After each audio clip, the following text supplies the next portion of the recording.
अमरावती अगर शहर बन गया तो यह महेशमती को भी पीछे छोड़ देगा।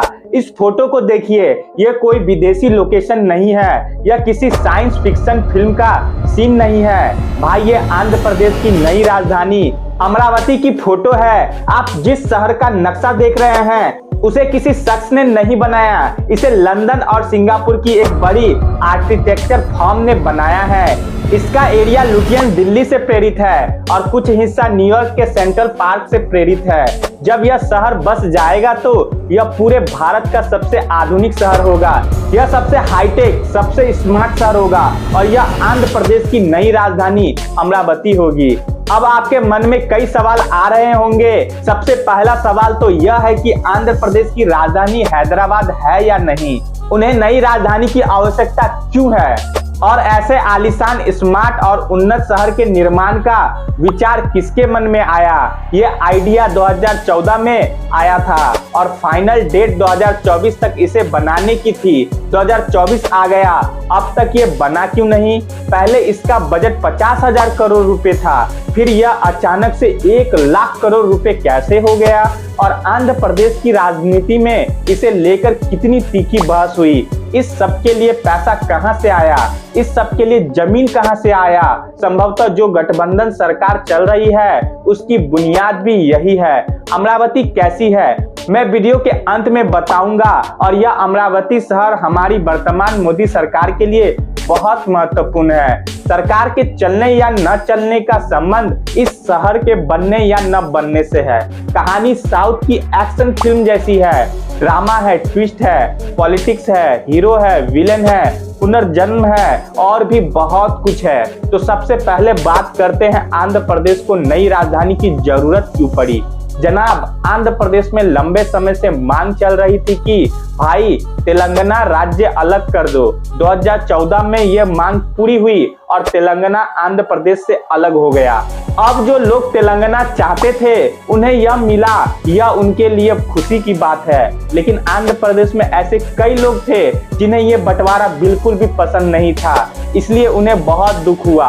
अरे भाई, एक राज्य हमसे अलग हो गया और उस घाव पर नमक कब छिड़क गया जब उन्हें पता चला कि ये तो उनकी राजधानी हैदराबाद तेलंगाना है और आंध्र प्रदेश को नई राजधानी ढूंढनी होगी। इसलिए 2014 में एक कानून बनाया गया जिसके मुताबिक कहा गया कि हैदराबाद 10 साल तक साझा राजधानी रहेगी। ये तेलंगाना की भी राजधानी होगी, यह आंध्र प्रदेश की भी राजधानी होगी, लेकिन 10 साल बाद 2024 में यह केवल तेलंगाना के लिए होगा।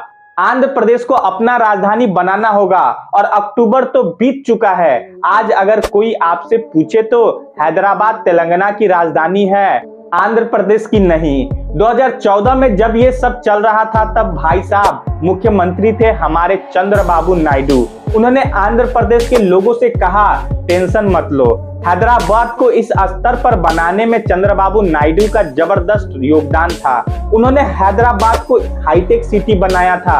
उन्होंने कहा कोई बात नहीं, हम दूसरा नंबर पे हैं, हम एक शहर बनाएंगे और उसे हैदराबाद जितना विकसित करेंगे, किसी प्रकार का तनाव न हो। इसलिए उन्होंने तय किया कि भाई साहब वे कृष्णा नदी के दक्षिण में 217 किलोमीटर एक दूर की पहचान वाले एरिया से आते थे जो इस क्षेत्र से बहुत दूर 800 किलोमीटर पर था। इसलिए उन्होंने कहा कि एक राजधानी बनाई जानी चाहिए जो बीच में हो, इसलिए अमरावती को चुना गया। साथ ही आज तक जितने भी अच्छे देश बने हैं, जो देश नदी के किनारे बने हैं, वे समृद्ध तो है ही, व्यापार के लिए भी अच्छे हैं और लोगों के लिए अच्छा भी है। तो इन सब बातों को ध्यान में रखते हुए ये भाई साहब इलाके की पहचान के लिए मशहूर शख्स हैं। तो उन्होंने कहा कि अगर नई राजधानी बन रही है तो जोरदार तरीके से बननी चाहिए। इसलिए लंदन की एक कंपनी हायर की गई और सिंगापुर की एक कंपनी को काम पर रखा गया।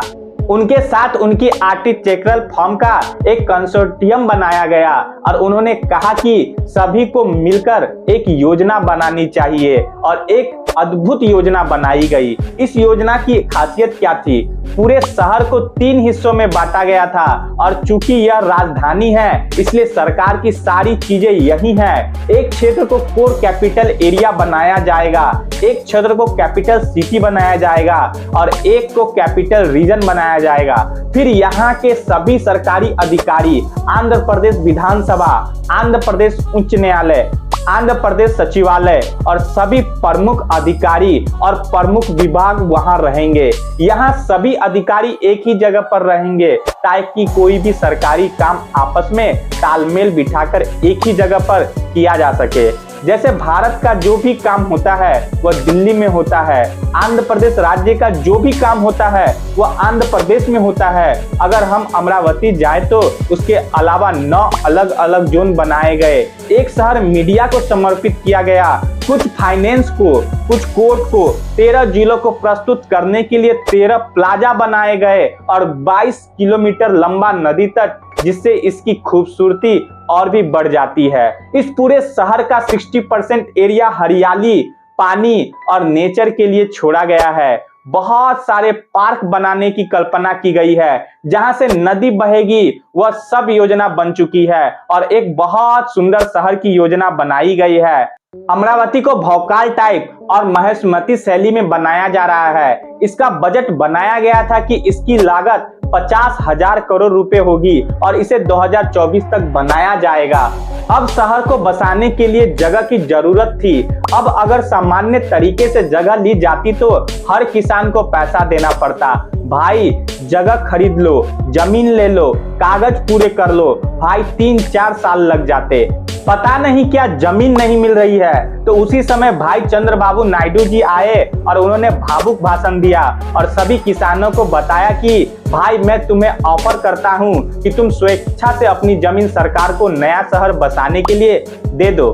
बदले में हम तुम्हें क्या देंगे?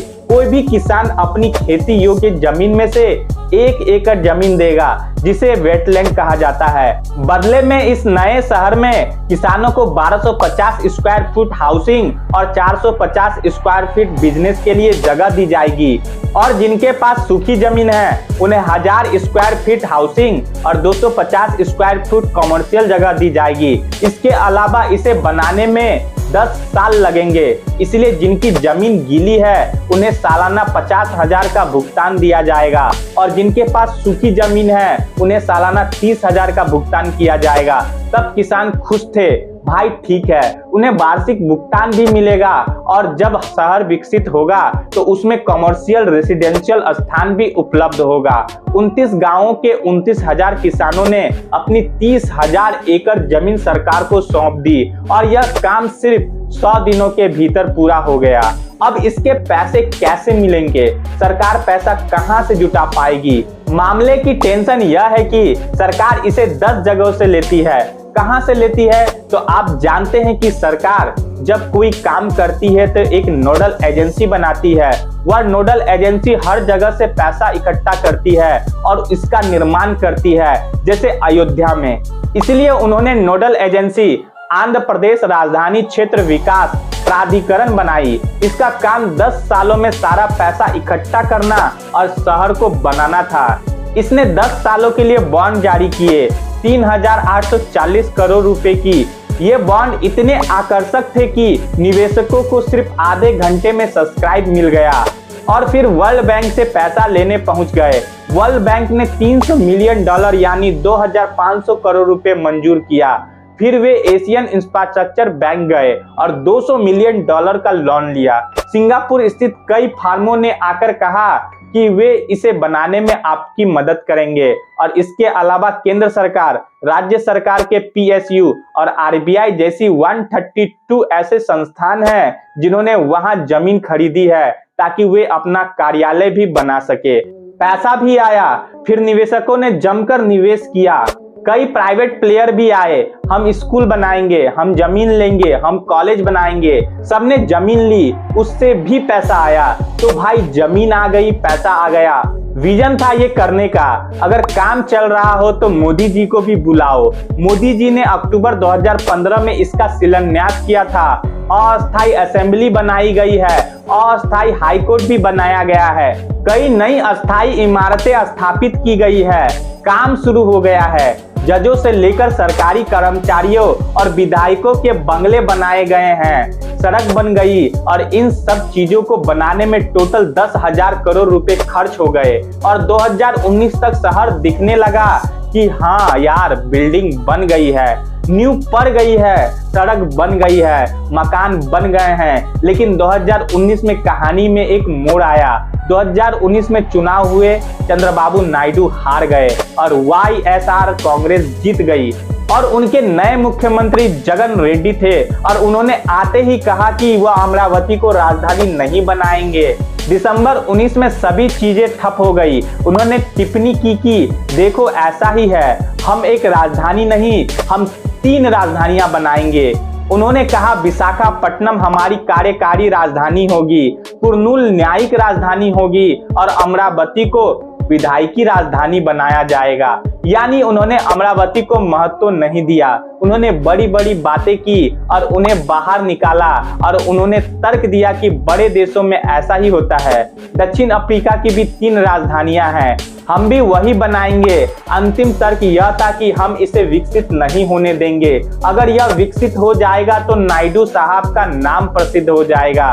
तो भाई साहब अमरावती का पतन प्रारंभ हो गया। ये एक ट्विस्ट सा लगा। एक बार कमेंट करके जरूर बताएं कि यह फैसला सही था या गलत। राजनीति में यही तो होता है, हम आपकी योजना लागू नहीं करेंगे, हमारी योजना आप लागू नहीं करेंगे, इससे कितनी तबाही मचेगी। अब मैं आपको आगे बताता हूँ। इस सरकार के आते ही अमरावती भूतहा शहर बन गई। वहाँ घोस्ट टाउन का मतलब भूतिया शहर होता है। श्रम गायब हो गया है, कोई मतलब नहीं है। यहाँ बड़े बड़े पार्क बनाने थे, इमारतें बननी थी, जहाँ नींव रखी थी वहाँ झाड़ियाँ उगी है, वहाँ पानी भरा हुआ है। साहब पाइपलाइनें ठप है, ऐसी पाइपलाइनें रास्ते में ही हैं। वहाँ सुनसान चौड़ी सड़कें हैं, लेकिन वहाँ कोई नहीं जाता। अगर आप वहाँ जाकर किसी खाली इमारत में देखें तो कुछ इमारतों में भूत बैठे हैं। वहाँ 4-5 लोग बैठे हैं, शराब पी रहे हैं और जुआ खेल रहे हैं। जो भी सामान आया वह बर्बाद हो गया, निवेशकों का सारा पैसा डूब गया और सबका मूड खराब हो गया। अमरावती तो हारा हुआ केस है भाई। और सबसे बुरा हाल तो उन किसानों का हुआ। किसानों का वह पहला भुगतान 5 साल तक 50,000 और 30,000 रुपया सालाना मिलता था। जमीन के बदले जमीन नहीं, तो कुछ समय के लिए सभी किसान हड़ताल पर चले गए और विरोध प्रदर्शन करने लगे। बाद में आंध्र प्रदेश की कोर्ट ने किसानों के हक में फैसला दिया कि सरकार अपना फैसला बदलेगी। अगर सरकार ने किसानों से समझौता किया है तो किसानों से किया वादा पूरा करना होगा और भाई भुगतान करना होगा। लेकिन इस समय जगन रेड्डी की अगुवाई वाली आंध्र प्रदेश सरकार ने कोर्ट के आदेश को नहीं माना। क्या वो सुप्रीम कोर्ट गए या नहीं? निवेशकों का पैसा डूब गया, ठेकेदार का पैसा डूब गया, अमरावती की कहानी खत्म हो गई। जैसा कि मैंने आपको बताया, यह एक तस्वीर है भाई। यहाँ नायक का पुनर्जन्म भी हो सकता है। इसलिए परिणाम 4 जून 2024 को आया और इस बार चंद्रबाबू नायडू आंध्र प्रदेश लौट आए और वापस आते ही उन्होंने पहला बयान दिया कि अमरावती राजधानी थी, अमरावती राजधानी रहेगी। और वास्तव में उन्होंने जो शपथ ली थी वह यह थी कि वह अमरावती क्षेत्र में गए और वहां एक अस्थायी ढांचा बनाया और वहां शपथ ली कि देखिए मैं यह शपथ ले रहा हूं और अपने 5 साल के कार्यालय के दौरान इसे बनाकर आपको दूंगा। और यह वह व्यक्ति हैं जिन्होंने हैदराबाद का विकास किया, तो अमरावती का भी विकास किया जाएगा, इसमें कोई बड़ा संदेह नहीं है। फिलहाल अमरावती में काम चल रहा है, कूड़ा साफ किया जा रहा है और जिन जगहों पर पानी भरा है उन्हें हटाया जा रहा है, पानी निकाला जा रहा है और एक ऑब्जर्वर देख रहा है कि क्या क्या नष्ट हो गया है, कितना नुकसान हुआ है, नुकसान की भरपाई कैसे की जाएगी, किन चीजों का पुनर्निर्माण किया जाएगा, किन चीजों की मरम्मत की जाएगी। पूरी योजना बनाई जा रही है और एक नया अधिकारी लगाया गया है और उनको जिम्मेदारी दी गई है कि इसे जल्द से जल्द पूरा करवाए। लेकिन अब आपके मन में एक सवाल घूम रहा होगा, मेरे मन में आ रहा है कि भाई जमीन तो ठीक है, किसानों के पास है। किसानों ने विरोध किया। किसान 5 साल से धरने पर थे और उन्होंने अपना धरना तभी तोड़ा जब उन्होंने शपथ ली कि हम आए हैं भाई, हम ये काम कराएंगे। तब जाकर किसान धरने से वापस गए और कहा कि अभी मामला लंबित है, सर्वोच्च न्यायालय में हम उसे वापस लेंगे। आंध्र प्रदेश हाई कोर्ट का जो फैसला होगा हम उसे मानेंगे और आपको बकाया राशि मिल गई तो किसानों का काम भी हो गया। लेकिन अब एक बड़ा सवाल है कि पैसा कहां से आएगा? क्यों भाई? पुराना पैसा तो लगभग आधा बर्बाद हो गया और पिछले 5 सालों में कच्चा माल, सीमेंट और स्टील के दाम बढ़ गए हैं। अमरावती जो 50,000 करोड़ में बननी थी, अब उसकी लागत 1 लाख करोड़ रुपए हो गई है। वो कहां से आएंगे? 2014 में सरकार ने जो 3,800 करोड़ रुपए लोन लिया था और कहा था कि इसे 10 सालों में चुकाया जाएगा, अब इसे चुकाने का समय आ गया है। 10 साल से ज्यादा हो गए हैं। आंध्र प्रदेश सरकार की राजस्व स्थिति अच्छी नहीं है क्योंकि 5 साल से जगन रेड्डी जी की सरकार थी। वो सरकार ये वादा करके आई थी कि भाई हम आपको बहुत लाभ देंगे, हम आपको ये चीज मुफ्त में देंगे। इसलिए पिछले 5 सालों में सरकार ने 4,56,000 करोड़ रुपया बांट चुकी है। अभी सरकार का खजाना खाली है। जब चंद्रबाबू नायडू वापस आए तो उन्होंने 6 गारंटी भी दे दी है कि मैं ये 6 काम करूंगा। अब अगर वह ये 6 काम करेंगे तो खर्चा 1,21,000 करोड़ रुपए और आने वाला है। पुरानी सरकारों के द्वारा दिया गया बेनिफिट और अब की सरकार ने जो बेनिफिट देने का वादा किया है, ये दोनों का खर्च बहुत महंगा है। अब क्या करे? सरकार कह रही है कि हम कोशिश कर रहे हैं, हम वर्ल्ड बैंक के पास वापस जा रहे हैं लोन लेने के लिए। हम एशियाई बैंक के पास जा रहे हैं कि भाई और लोन दो। निवेशकों से संपर्क कर रहे हैं कि कोई बात नहीं, पुरानी बातें भूल जाओ, इस बार तुम्हें फायदा होगा। जिस दिन चंद्रबाबू नायडू ने शपथ ली, 4 जून को जमीन के दाम 13,000 रुपए से बढ़कर 40,000 रुपए हो गई। अमरावती में उनके मंत्री कह रहे हैं कि जमीन की कीमत 2 लाख करोड़ रुपए है। अब यहाँ आता है ट्विस्ट। अब यहाँ मैं आपको उस सवाल का जवाब दूंगा जिसका आप शुरुआत से इंतजार कर रहे थे। भाई चंद्रबाबू नायडू जी किस मुद्दे पर ये बनाएंगे? किस मुद्दे पर चंद्रबाबू नायडू जी केंद्र सरकार से मांग करेंगे कि हमें विशेष पैकेज मिले, हमें अपनी राजधानी बनाने की जरूरत है और हमें विशेष मदद की जरूरत है। अब अगर सामान्य स्थिति होती तो दे दिया जाता, अगर मोदी जी अच्छे मूड में होते तो नहीं देते। अब गठबंधन सरकार है तो नायडू जी कहेंगे भाई साहब मोदी जी, हमें अगर आपने फंड नहीं दिया तो समर्थन मेरे हाथ में है सर। और मोदी जी जानते हैं कि चंद्रबाबू नायडू जी जो कह रहे हैं उनके मुताबिक सरकार चल रही है, इसलिए भाई अमरावती को समर्थन दिया जा रहा है जहां से सबसे बड़ा फंड मिलने की उम्मीद है। और चंद्रबाबू नायडू जी वहां बैठे बैठे टकटकी लगाए बैठे हैं कि इस बार मोदी सरकार से फंड आएगा और अमरावती का निर्माण होगा। और इस बार सभी जानकारों का मानना है कि मोदी जी फंड जारी करेंगे। अब देखते हैं इस बजट में अमरावती के लिए क्या निकलता है। जब मैं आपको बता रहा था कि सरकार का संबंध अमरावती से है क्योंकि अमरावती फंड के लिए जो भी फंड आएगा मोदी जी से ही मिलेगा। अमरावती बनेगी या नहीं ये तो भविष्य के गर्भ में है, लेकिन जिस तरह से इसकी कहानी में ट्विस्ट और टर्न आता है, अमरावती पर मेरी दिलचस्पी बन गई है। जनाब क्या ये आपकी भी हो गई है? मुझे कमेंट करके बताएं और आप मुझे बताएं कि ये शहर बनना चाहिए या नहीं। इस पर 1 लाख करोड़ रुपए के फंड से क्या होना चाहिए? मोदी जी पैकेज देंगे या नहीं? पूरा देंगे या कम देंगे? क्या इस मुद्दे पर गिरेगी सरकार? क्या कहता है आपका मन? क्या है इसका भविष्य? अंत कुछ भी हो सकता है, सुखद भी दुखद भी। किस तरह का अंत होगा जानना चाहते हैं तो मिलते हैं हमारे अगले वीडियो में। चैनल पे नए हैं तो हमारे चैनल को लाइक, शेयर एवं सब्सक्राइब कर दीजिए।